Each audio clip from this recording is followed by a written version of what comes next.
તો નમસ્કાર ખેડૂત મિત્રો, આપણે મરસીના જે રોપા આપણે વાવ્યા હતા એના આજે 5મો દિવસ ઉગી ગયો છે અને આજે આપણે તેમાં ડ્રેસિંગ કરવાનું છે, એટલે કે ટૂવા આપવાના છે, ડ્રેસિંગ કરવાનું છે, અલગ અલગ વસ્તુ એને બોલાતી હોય છે.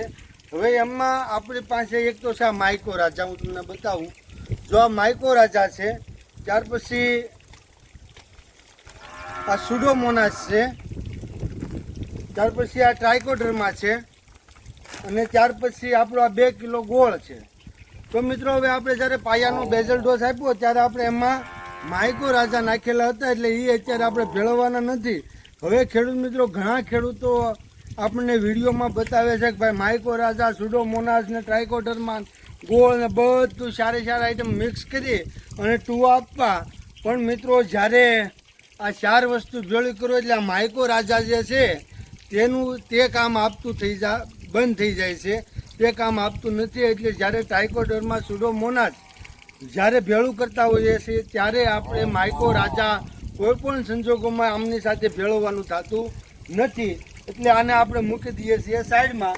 હવે આપણે એમાં કુલ આપણે 6300 રોપા છે, એટલે 6300 રોપા હોય ને એક રોપાના થડમાં આપણે 50 ગ્રામનો ટૂવો દેવો હોય તો 300 લીટરની આજુબાજુ આપણે પાણી લેવું પડે. અને 300 લીટર પાણીમાં આપણે 2 કિલો ગોળ, 1 કિલો આપણે આ ટ્રાઇકોડર્મા અને 500 ગ્રામ આપણે આ સુડોમોનાસ લઈ એનું મિશ્રણ તૈયાર કરી નાખશું અને 4 થી 5 કલાક એને રાવા દઈશું. અને સાંજના 5 વાગ્યાના ટાઈમે આપણે 15 મિનિટ ડ્રીપ શરૂ કરીશું. ત્યાર પછી ડ્રીપ બંધ કરી અને આપણે આ પંપથી આગળ આપણે જુગાડ બનાવેલો છે, એ પંપથી ડબલાથી આપણે 50 ગ્રામના અંદાજે આપણે ટૂવા આપી દઈશું.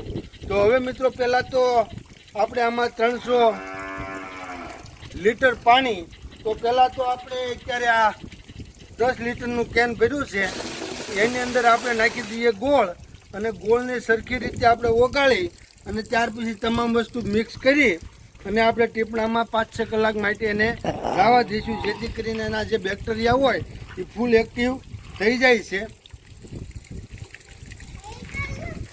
તો મિત્રો આમાં જેમ જૂનો ગોળ હોય ને એમ વધારે ફાયદો થાય. એટલે આપણે જૂનો ગોળ નથી મળ્યો એટલે આપણે નવો ગોળ લીધો છે. પણ જો જૂનો ગોળ જો તમને મળી જાય ક્યાંયથી તો એમાં તમને વધારે ફાયદો થાય છે.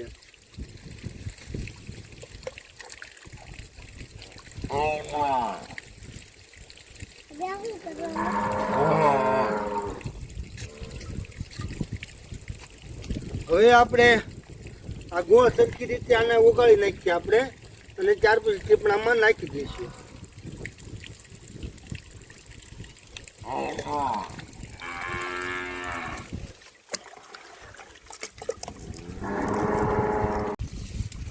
તો ખેડૂત મિત્રો આપણો ગોળ જે હતો તે જુઓ કમ્પ્લીટ થઈ ગયો છે.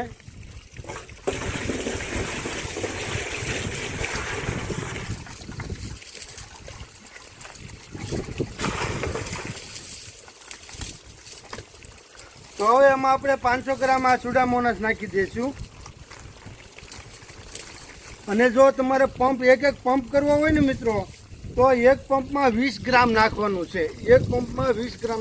છે, અને જો તમારે ટૂવા દેવાના આમ તમારે એક હારે ભેળવી દેવું હોય તો 300 લીટરમાં એક સાથે તમારે આ સુડોમોનાસ નાખી દો તો પણ ચાલે છે. તો આ પાવડર આપણે નાખી દઈએ.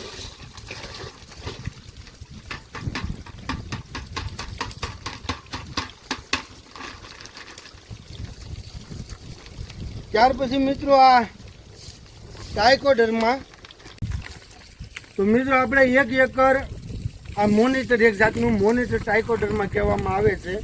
હવે અલગ અલગ કંપનીનું હોય છે, આપણે કંપની આરે કોઈ લેવા દેવા નથી, સારી કંપનીનું લેવાનું હોય છે.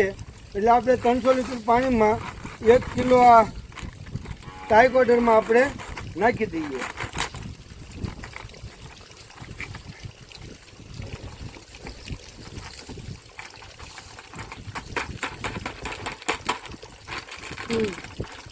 પૂરું. તો હવે મિત્રો અંદાજે આપણે 300 લીટર પાણી લેવાનું છે.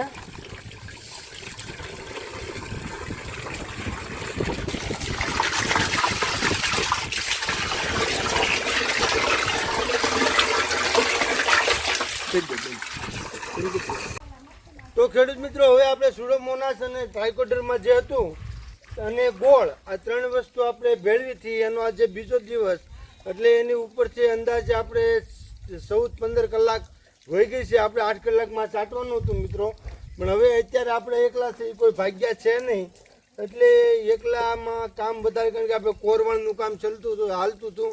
આપણે જે એટલા મગફળી કરવાની છે તો એનું કોરવાળનું કામ હાલતું હતું, આ બાજુ ઝાડનું કામ હાલતું હતું, મરચીનું કામ હાલતું હતું, અને શેરડીમાં ચોપવાનું કામ ચાલતું હતું. એટલે કામ વધી ગયા હતા, અને એમ માણસો આપણે થોડા થઈ જઈએ એટલે આપણે થોડુંક તકલીફ પડતી હોય છે. અને આ આપણે જુગાડ બનાવી લીધેલો છે કે જે પંપની નળી છે એની અંદર આપણે આ 1/2 લીટરનું 250 ગ્રામનું જે ડબલું આવે, 400 mlનું છે, આ 400-500 mlનું જે ડબલું છે એ આપણે લઈ લીધેલું છે. કારણ કે મિત્રો આપણે વારે વારે પંપ શરૂ બંધ ન કરવો પડે, અને આ ડબલામાં 50 ml 100 ml થઈ જાય એટલે આ રીતે આપણે કરીએ કે એને ફટાફટ આપણું કામમાં ઝડપ, કારણ કે મિત્રો જે ઝડપની ખૂબ જરૂર છે. તો હવે આપણે ટ્રાઇકોડર્મા, સુડોમોનાસ અને ગોળ, આ જે 3 ઘટક આપણે ભેળા કર્યા થઈએ અત્યારે આપણે પંપમાં નાખી દઈએ.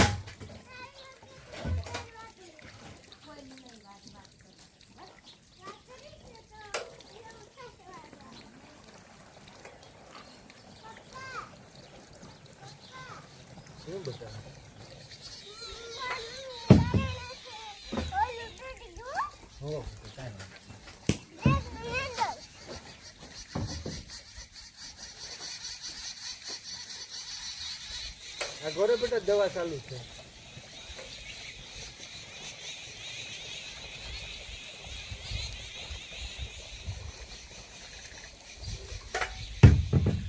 તો મિત્રો આ 15 લીટરનો આપણો પંપ છે, એટલે 15 લીટરનો પંપ છે. જે આપણે હાર છે એ ઝીગઝાગ છે, એટલે આપણે એક હરોળમાં જે મિત્રો છે એ 350 ને 320 રોપા આવેલા છે. એટલે એક પંપમાં આપણે 320 રોપાને આપણે ટુવા આપવાના છે, ડ્રેસિંગ કરવાનું છે, તે ડ્રેસિંગ કરવાનું છે.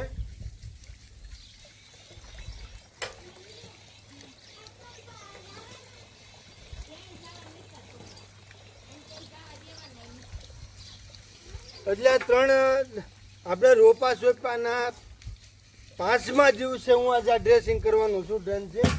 એટલે તમારે પણ 4થા દિવસે, 5મા દિવસે, 6થા દિવસે આ ડ્રેસિંગ કરવાનું છે. પણ એમાં માઇકો રાજા ભેળવવાનું થતું નથી, કારણ કે માઇકો રાજા તો મિત્રો મારી ભલામણ છે કે તમારે પાયાના ખાતર આજે ભેળવીને આપવાનું છે.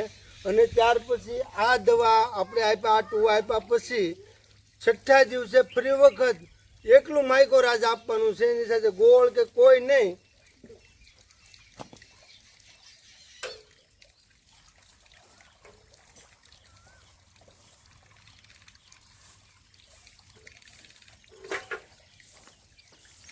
જો માઇકો રાજા સાથે તમારે ભેળવું હોય તો હજી તમે ઘણા પ્રકારના બુસ્ટર આવે છે જે મૂળની વૃદ્ધિ માટે વપરાય છે. એ બુસ્ટર તમે નાખી શકો.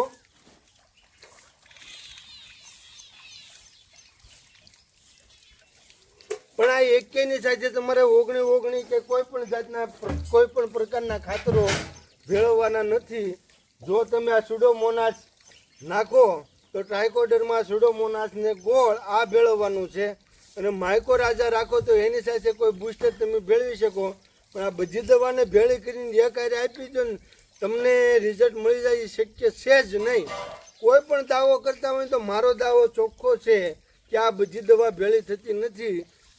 દવાના કન્ટેન્ટ અલગ અલગ હોય એ પ્રમાણે આપણે દવા નાખવી પડતી હોય છે. તો હવે આપણો પંપ ભરાઈ ગયો, ઢાંકણું વ્યવસ્થિત દઈ દઈએ જેથી કરીને આપણા પાછળ દવા ન પડે.